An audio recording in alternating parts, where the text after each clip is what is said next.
Hello folks, Anhita Rao, and I wanted to continue speaking about eclipses. The last eclipse of the summer is on July the 5th, and it's not as turbulent as the ones we've experienced in June. I would say, however, to wait until mid-July to make any big moves, including travel. Yeah, so let's talk about the July's lunar eclipse now.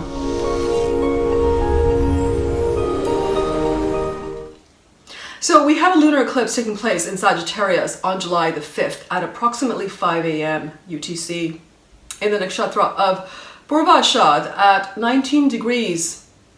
Ketu will cause this eclipse, although it will be 15 degrees away in Mula. Though the eclipse is far from Ketu, it is getting aspected by 3 retrograde planets. Retrograde Mercury in Gemini at 13 degrees, along with retrograde Jupiter and Pluto in 29 degrees of Sagittarius, so approximately 10 degrees away from the eclipse. This is the last eclipse that we will experience in the Gemini and Sagittarius axis, so great relief. It's a time when a lot of people actually will be very eager to travel, and they might start making plans to do so. But with all the retrograde energy here, we can expect some delays, changes to itineraries, so double check everything. We have a combust Mercury sitting between the Sun and Rahu, getting aspected by Mars from Pisces. Meanwhile, Saturn is aspecting that Mars, so this adds some caution and restraint to the Mars impulse to forge ahead. While the last eclipse may have had people worried about their relationships or finances, this one focuses on travel and movement. So you could be thinking about moving your home or moving country even. And with the Sagittarius energy getting activated, we may be ready to initiate a new path or a new direction in our lives and are plotting the final details. Best to wait to act till Mercury goes direct in mid-July, I would say. And if you can wait till September, when we have more of a direct movement from the big planets, then perhaps do that. Many new plans, however, can be initial phases right now.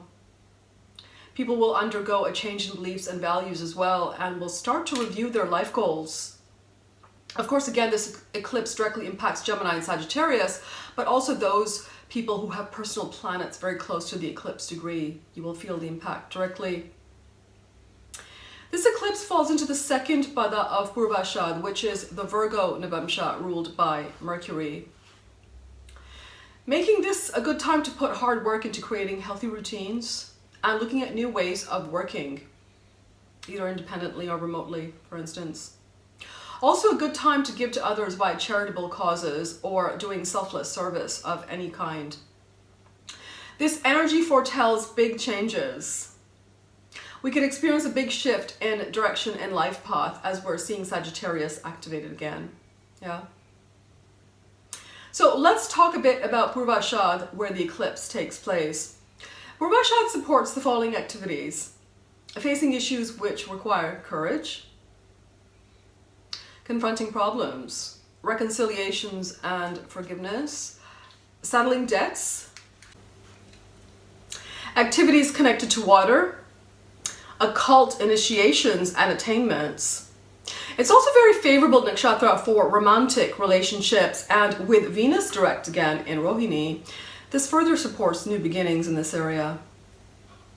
We still have 3 retrograde planets influencing this eclipse, so some people may experience a feeling of being blocked or stuck at this time. Many people will be feeling very restless and eager for travel and movement. If you're planning travel, it's best to wait a week after the eclipse, as Mercury would be direct by then, and the Sun will also be leaving Gemini and going into Cancer, and thus breaking the Gal Serp yoga that we've been experiencing for several months now. In this case, be sure to check everything: airline changes, travel restrictions, your destination place and their COVID-19 related restrictions. And if you are traveling, invest in masks and hand sanitizers, and check and recheck, of course, all your travel details. This eclipse is also a good time to reconnect with others from your past, with 2 benefic planets in retrograde. Both Jupiter ruling Sagittarius and Venus ruling Purva Ashadha are well placed at this time as well in their own houses, thus making this much more positive energy than the eclipses that we faced in June, especially early June.